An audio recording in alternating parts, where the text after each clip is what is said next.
Gentlemen, may I have your attention, please?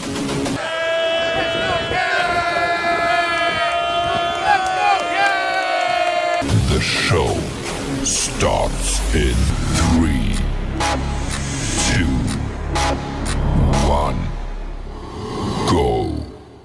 Good morning, CaneSport. It's January the 4th, 2023. I'm Gary Ferman, the publisher of CaneSport.com, joined by our managing editor, Matt Shodell, and Stephen Wagner, coming to us live from San Antonio, Texas, the home this week of the All-American Bowl, which means Mark Fletcher, which means Samson Okinola, which means Nathaniel Ray Joseph are out there doing their thing in San Antonio. Stephen is on the scene. And this is all presented, as always, by Life Wallet, where the time is now to take charge of your personal health. And Stephen, the initial reports I'm getting from San Antonio are that anybody lining up opposite of one Samson Okinola at the line of scrimmage needs their Life Wallet to take charge of their personal health. You were out there on the field. Talk to us about what you're seeing from Big Samson in those All-American Bowl workouts. If they're smaller than Samson, they definitely need their Life Wallet. What really just jumps out to me, and this was like obvious literally the second that I stepped on the field, is this dude moves insanely well for a guy who's 6'5" and 305 pounds. Like, I'm not kidding. This guy could probably outrun me in a track meet. And not to mention, probably he's definitely one of the faster offensive linemen. He might be the fastest offensive lineman. His footwork is absolutely elite and phenomenal. Moves incredibly well, has really, really good pad level for a guy of his size. You put him up next to these other offensive linemen. He doesn't miss a beat.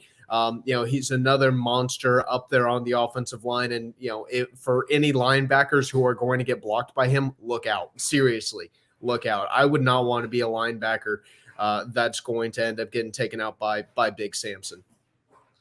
All righty. And I mentioned, Mark Fletcher's out there as well, Ray Joseph. Talk to us a little bit about what you're seeing out on the practice field from those guys. Ray Joseph has been an absolute stud. He's actually the smallest player on the East roster. He's 5'9", and I think that makes him the smallest player by, 2 inches. I'm going to need to take another look at that roster, but I'm pretty sure he's the smallest guy by 2 inches. But his speed corrects for every lack of size for a complete lack of size. He completely burns by anybody that covers him on the field. We saw him mismatched quite a bit with linebackers and safeties who were playing in off coverage, and it's what I said. He was a complete mismatch.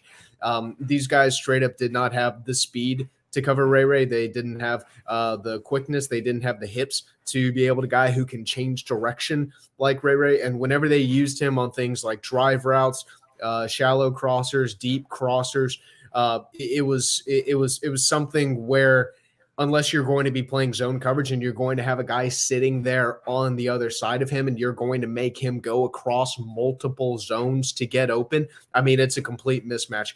Ray's a guy who I think Miami fans should be really, really, really excited about. He's only 5'9", but my goodness, he is wildly talented, and I fully expect him to be one of, if not the best receiver whenever he steps on the field in Coral Gables. Yeah, no doubt about it. And the things that you're describing that you're seeing in San Antonio are very similar to what we have been anticipating we will be seeing as soon as Ray shows up on the Miami campus this year. And, there is no doubt in my mind that he is going to be the best receiver on the team the minute that he steps foot on campus. And I expect him to be used as such this coming season. All right, so everybody out there, you're probably wondering, how the heck does all this tie into the news of the day? Well, Stephen is actually writing stories while he's out there in San Antonio. And we brought you these practice field observations in a story that was posted on the website last night. Today, we take it a step further and you get a story with Mark Fletcher. You get to hear how he's doing out there in San Antonio, what's on his mind these days now that his Miami Hurricanes commitment is over. And Stephen, I forget the exact terminology that he used, but he essentially said that it was a very chaotic period in his life, that he's pretty happy, I guess, to have behind him. Yeah, I asked him how chaotic that last month, the month of December, was for him in recruiting. He said on a scale of 1 to 10, I'd give it a 30. So if that's not saying something, I'm not really sure what is. This is a guy who was committed to Ohio State until November 16th, whenever he decommitted. Florida was pushing after him pretty hard. Miami was pushing after him pretty hard. There were a lot of teams that really, really wanted this kid out of American Heritage. Miami ultimately ended up getting him, but it was a really, really chaotic process where he was just really having his phone blown up pretty regularly.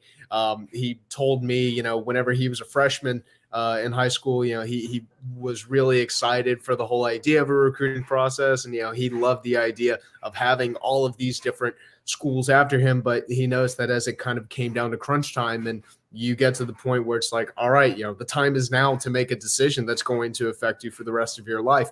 It seemed like it was something that he kind of stressed about, and rightfully so. I mean, how many average kids, just across the country, across the world, stress out about where they're going to go to college? Yeah, I can't imagine what that process must have been like for a guy like Mark Fletcher, who had so many schools that wanted him. I mean, heck, I only had one school that wanted me.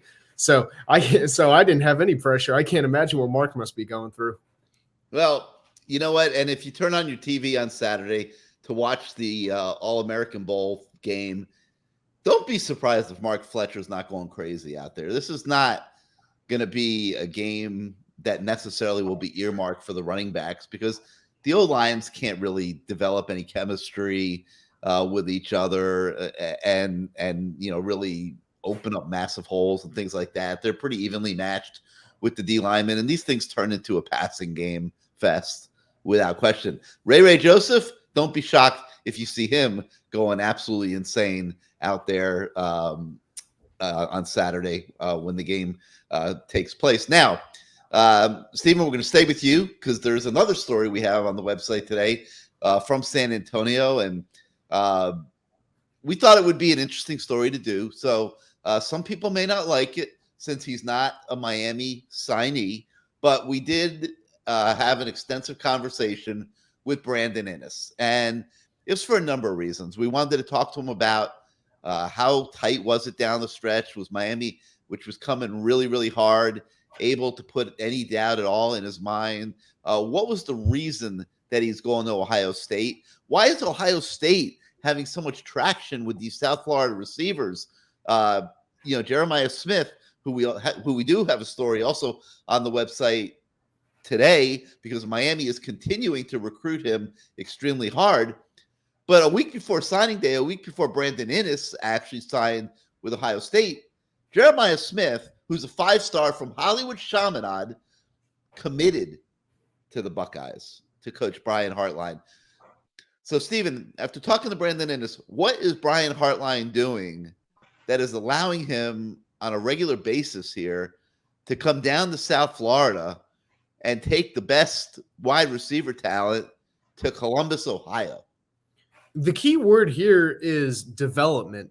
And that's the word that I keep seeing absolutely everywhere whenever, we ask, why is it that some of these schools like Alabama and Ohio State, who may not have the NIL resources of a school like Miami or USC or Texas, or one of these programs that's really taken full advantage of the new NIL market, is these kids see the developmental record that schools like Ohio State have with their wide receivers, that Ohio State has with guys like Chris Olave, Jackson Smith and Jigba, and Garrett Wilson, and what they're able to do with these kids, the superstars that they're able to turn them into.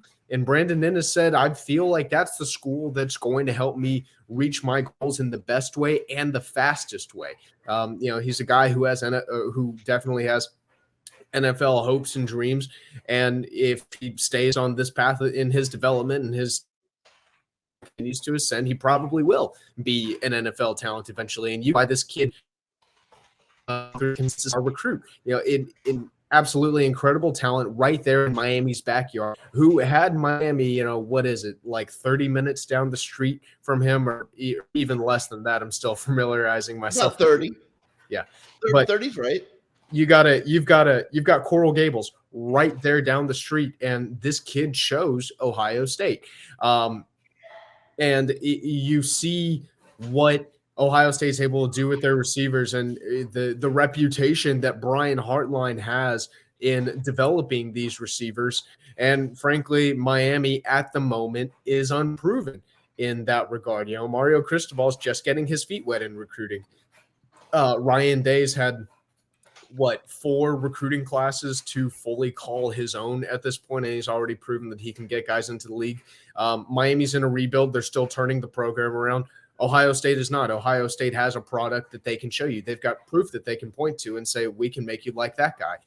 Mario Cristobal is having to say, picture the guy that I can turn you into. And I think that for a guy like Brandon Inniss, the idea of being able to point to Chris Olave, who was a 3-star recruiter, Jackson Smith and Jigba, or Garrett Wilson, and say, hey, I can make you a first-round pick. I think that was absolutely the driving factor here.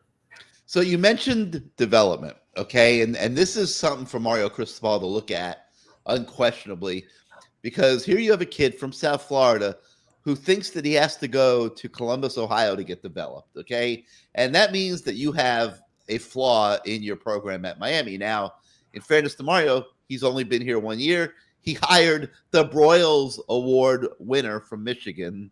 It was supposed to be a signature hire, and bring him to Coral Gables to be the offense coordinator and receivers coach.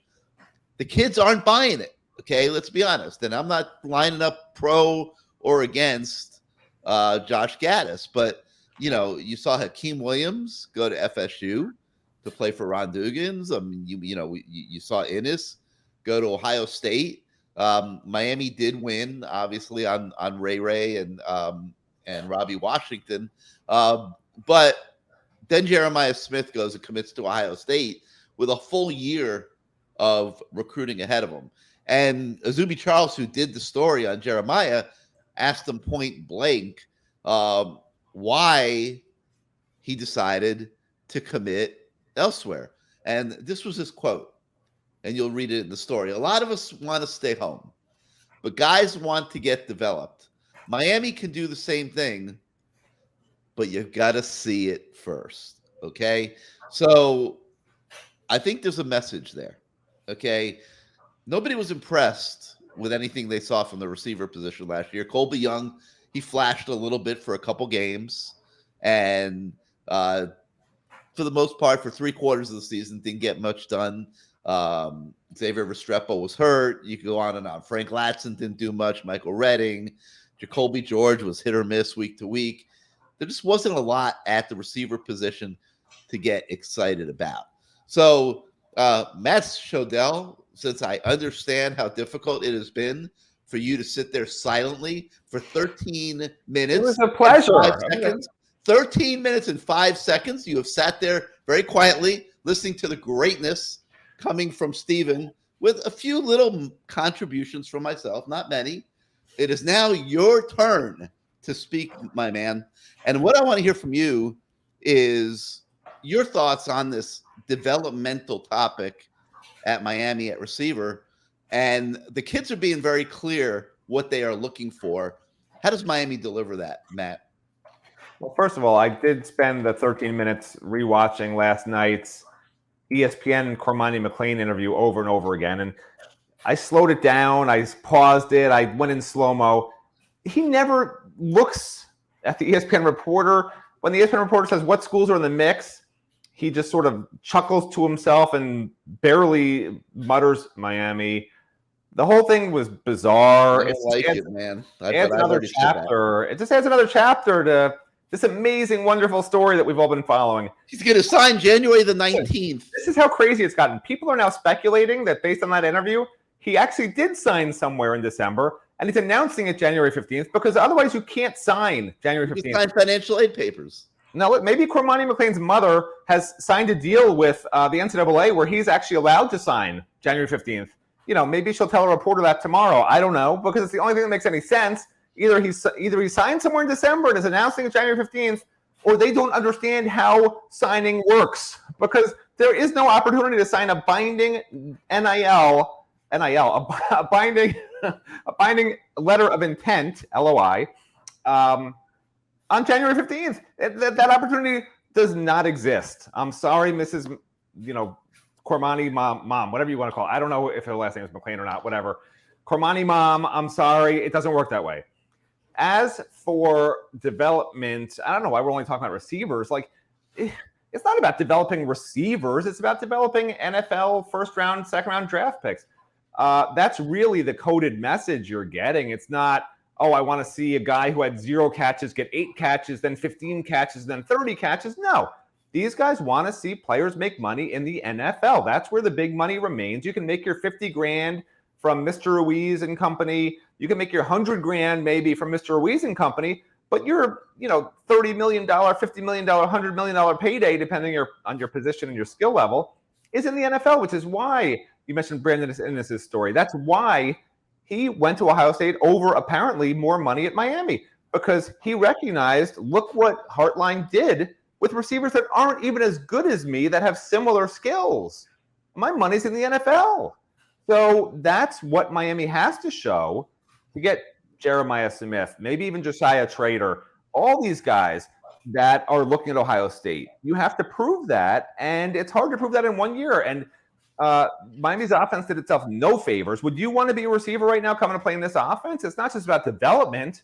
It's about what offense you're running and NFL statistics, basically, over the last couple of years, or maybe that coach, how they develop a player in that style of offense. It takes time. It takes continuity. What he said in that story about development, he didn't have time to really tell the full story. But what I just said is basically what I'm sure what he and every other recruit and their families have to weigh. You take the extra 50 grand or 100 grand from Miami and play at a school that hasn't produced NFL talent in the last 20 years at the level of your position as an Ohio State, an Alabama, a Clemson, whatever it may be, because that's the reality right now. That's what Mario Cristobal is battling against. That's why Mario Cristobal keeps on hammering every media opportunity he has gotten, talking about how, look at my coaches I hired. Look how great these coaches are. I'm not talking about the results this year, but talking about them in terms of where they came from and what they did there, because he knows recruiting. And he knows at the end of the day in recruiting, a parent looks at him and says, will you get my son to the NFL? Because Miami hasn't done it for 20 years for the most part. It's pretty much that simple. They have to be able to get guys in the first round over the next 3, 4, 5 cycles. And then these questions won't even be asked anymore. All right. Well, you went 4 minutes and 40 seconds. Not exactly equal time, but I think you did make quite a few good points. The bottom line is, this is the issue of the minute, second, hour, day for Mario Cristobal right now. What does he do about his offense? What does he do about his passing game?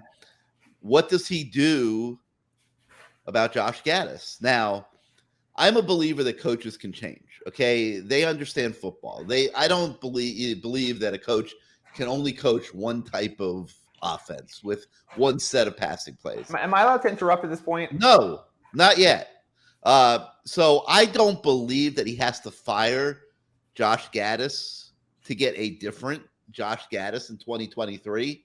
But I do think that there has to be some mutual buy-in, because you've got a quarterback in Tyler Van Dyke that's proven that he can sling the ball all over the field. You've reinforced your talent by bringing in Robbie Washington, Ray Joseph. They're still looking in the portal for more. Plus, you got Colby Young and Restrepo and these guys coming back from last year. You got a running back in Chris Johnson. You got tight ends that can do damage in the passing game. You've got some tools to score points at Miami.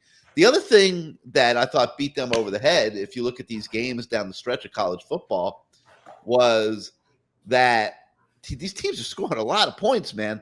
I mean, I'm watching freaking Tulane beat USC. What was it, like 48-45 or something like that? I can't remember the final score, something like that. And then the 2 semifinal games were high-scoring affairs. People are scoring points in college football. You have to have an offense that score points. I love the ground and pound. I think it's very important to be able to run the football when you need to. No question about it. And I think Georgia will win the national championship this week coming up, because they can do both. Okay, they can run the ball when they need to, but they also could throw it, and they could put points up on the board. And this is all part of the dilemma and challenge here for Mario as he manages this Josh Gaddis situation, where players are showing concern that they aren't going to be developed by the current receiver coach at Miami. Fair or unfair?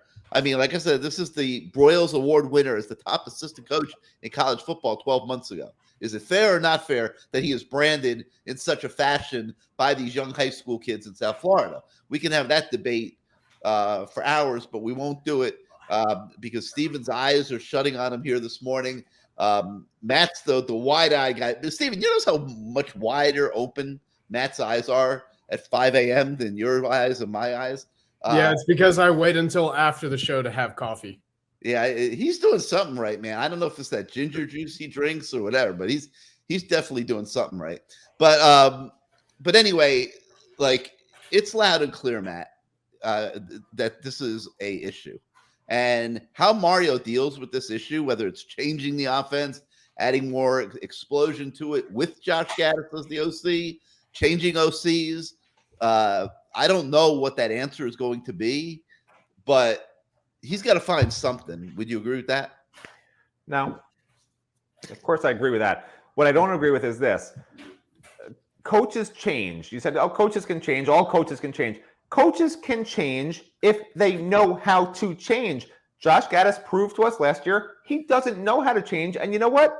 That makes sense. The guy's one of the youngest coordinators at major college program. He's 38 years old. He was born in 1984. Miami had already not had a 10-win season for 7 years before he was born.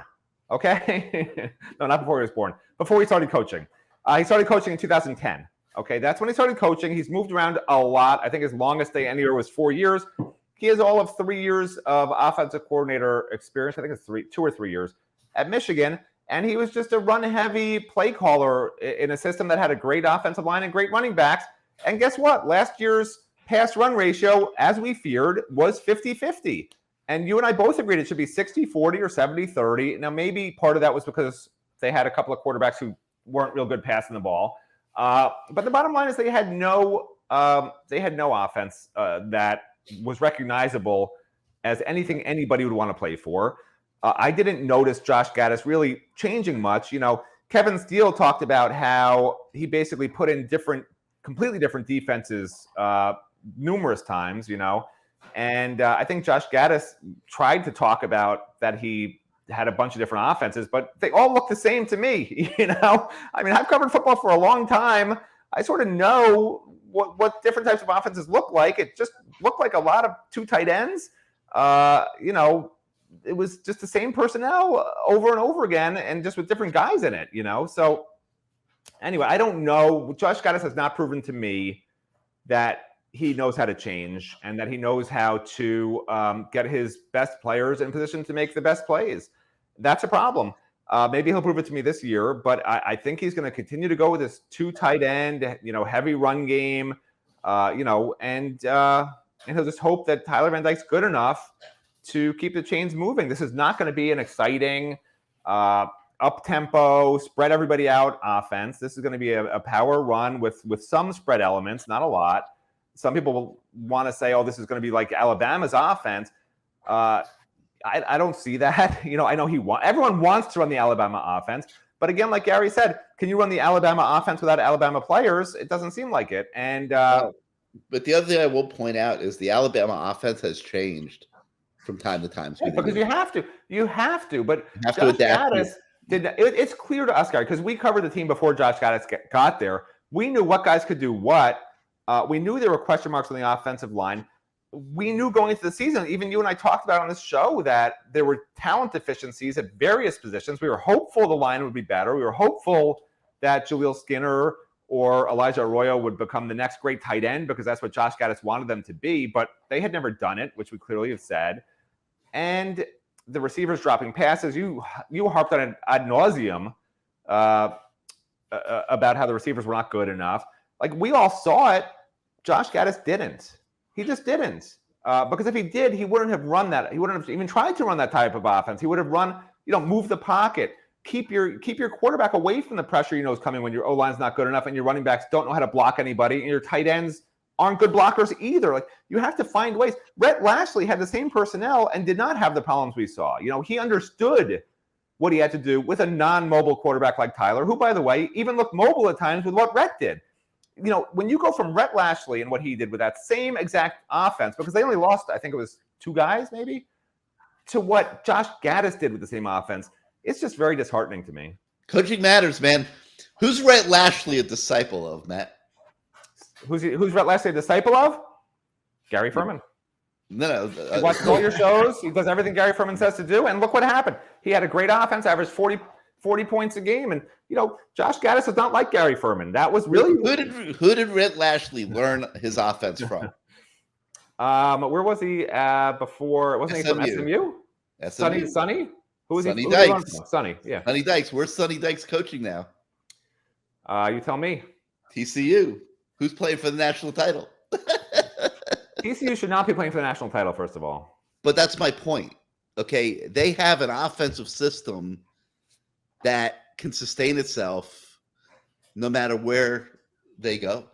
And that's why Rhett Lashley had success at Miami to a degree with the same basic personnel that Josh Gaddis didn't have success with. And that's why Sonny Dykes can take his system from SMU to TCU, and in his first year as coach there, play for the national title. Unbelievable job. Coaching matters. Systems matter. And it's something that they're going to have to get figured out in Coral Gables, no doubt about it. All right, we got a few more stories to talk about today while Matt Shodell studies up on TCU Horned Frog football. Listen, I watched that whole game, okay?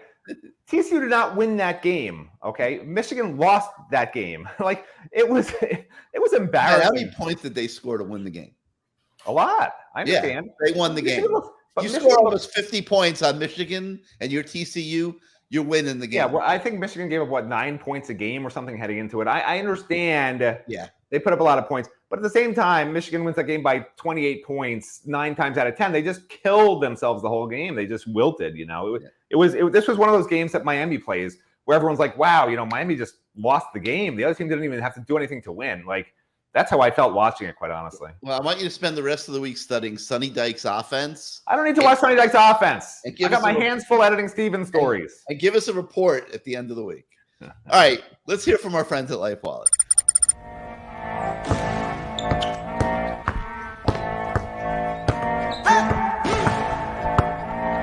Hey sis, want to play one-on-one? What about 3-on-3?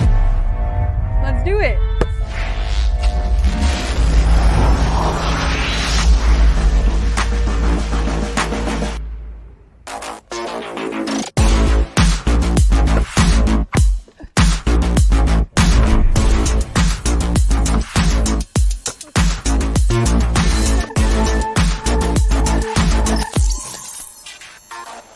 You're not Haley.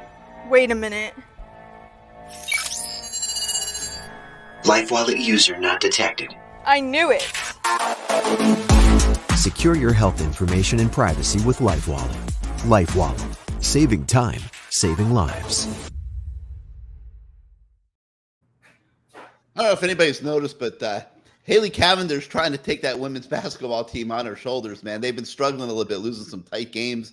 They almost upset number 4 Notre Dame last week, but then came back the next game and put up about 24, just shot lights out. And I think the Miami women's basketball team is getting better, and they'll make a run here in the middle towards the end of the season, and they'll be a force to be reckoned with. But they got to hurry up if they want to make the NCAA tournament. All right, so let's see. We got a few more stories that we need to talk about. Matt, let's talk about your 30 for 30 series, breaking down the top 30 players on the roster that have 30 or more reps of experience. Today, we start with number 30. We're going to count down to number 1, and we have decided that Jake Garcia is number 30. Tell us why he's not higher, and your thoughts on Jake Garcia going into next season. Well, why he's not higher. Did you watch him play last year? I mean, I don't want to rag on Jake. I think he's got so much potential. I think he's a great leader, a great person. But you go based on his play on the field. He did not play well last year. He'll be the first one to tell you that. So should he even have been in the top 30? We left off some guys like Mike Redding and Chase Smith, probably were the next two that could have been on there, with Chase Smith really the guy who I gave some thought to, but he just hasn't done anything. But is not doing anything better than doing what Jake did, where he just wasn't good enough. You know, the reason I put Jake on the list at all is because of his potential. He had great in high school, high four-star. Say that 5 times fast.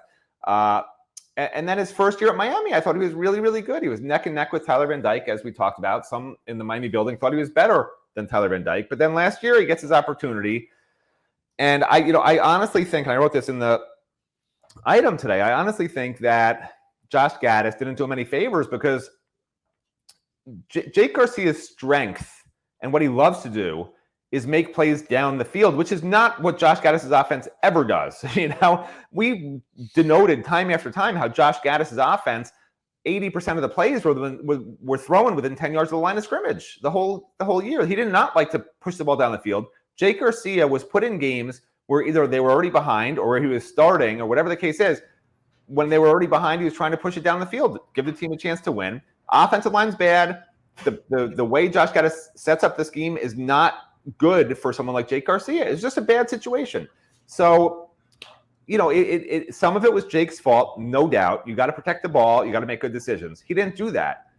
But some of it was Josh Gaddis' fault. Some of it was the offensive line's fault. Some of it was running backs missing just blocks. And kudos to Jake Garcia. You know, Gary would tell me in the press box, he's holding the ball too long. He's holding the ball too long. Well, he's not holding the ball too long if he has good protection. He trusted his protection, to his credit. I don't think he had a complete understanding and grasp of the offense to the point where he needed to be the starter. Well, that's true. But that's part of why he held the ball too long. But and it was taking him too long to read the field. Yeah, but you know quarterbacks as well as I do. And when they start getting hit like that, they get happy feet. Correct. They just get rid of the ball right away to the check down. He did not do that, which is why I say to his credit, because he was willing to take a hit. He was willing to keep trusting a protection that was not there to try and lead the team to wins. It did not work out. It completely backfired. His Pro Football Focus grade was like a 38, which, you know, honestly, you know, Stephen Wagner, with all his elite ability, being outrun by giant offensive linemen, could probably get a 38. So it wasn't good. It wasn't good, but he's still in the top 30, and that's a sign to me that he has potential, and B, a sign that this roster just is not. You know, he's your 30th best player with college experience of 30 reps or more in his career. 30, if you get to 30, right, 11 on offense, 11 on defense, those are your starters, that's 22. After 22, he's the 8th best player. After those starting 11 on offense, starting 11 on defense, he's the 8th best player. And we're not talking about true freshmen because they're hit or miss. Yeah, you're going to have to play 4 or 5 of them. But you want to rely in big games on your returning guys with experience, and they're not there. That's as much what this is about as anything else to me. Couple things come to my mind. For starters, I wrote a column the other day about the impressions that Tennessee left on me watching them in the Orange Bowl. And one of them was they're playing with a backup quarterback. I know he was a starter at one point and then lost the job or whatever. So he did have some experience. But they're playing with a backup quarterback who clearly was very prepared for the game. Okay, and that's, to me, where Jake Garcia needs to advance the most here. In these coming months. I think he made a great decision coming back to Miami as opposed to... He hasn't made the decision to come back. Okay, you're right. It looks like he's going to make the decision to come back if he sticks with it. And if he sticks with it, I think it's the right decision. Because Jake Garcia could fall into the trap of blaming everybody else and chasing a rabbit at all these other schools that are also going to have quarterbacks. The bottom line is he has a year here. Okay, assuming Tyler... Okay. Wait a minute. Okay. He has a year, if Tyler Van Dyke stays healthy, to get his SHIT together. Okay. And that means he's got to learn an offense. He's got to prove that he can prepare for games properly and be ready to play so that if he is called upon, he goes out there and he looks better. And I thought he did some things in the Pitt game at the end of the year that gives him something to build on in that regard. I mean, it wasn't a perfect game by any stretch, but there were things there to build on. So I think that he made the right decision if he sticks with it in coming back to Miami, and he will be able to compete next spring to be the next starter in Coral Gables. If it doesn't work out for him, then he could go to the transfer portal. But if he follows this course, I like it. In the past, he had shown a propensity to move around. In this case, I'm thinking it's the right decision. All right, Stephen, Matt's starting to show some weariness finally. Now that we're 35 minutes in. So I think it's about time to call it a day here for our Good Morning CaneSport show. If you like our content, you like the show, please hit your subscribe button, hit your like button. It helps us with the algorithms at YouTube in growing our audience. And if you're not yet a subscriber to CaneSport.com, the special has risen. This is what happens. It started at $1, now it's $25, but it takes you to the start of next football season. Still a great deal. Come on board, become part of our CaneSport.com family. We would love to have you, and your subscriptions allow us to do what we do every single day. So for a very road weary Stephen Wagner, and I don't really know how to describe Matt Shodell, so I won't even try. I'm Gary Ferman. Thank you so much for joining us this morning. We will see you again tomorrow.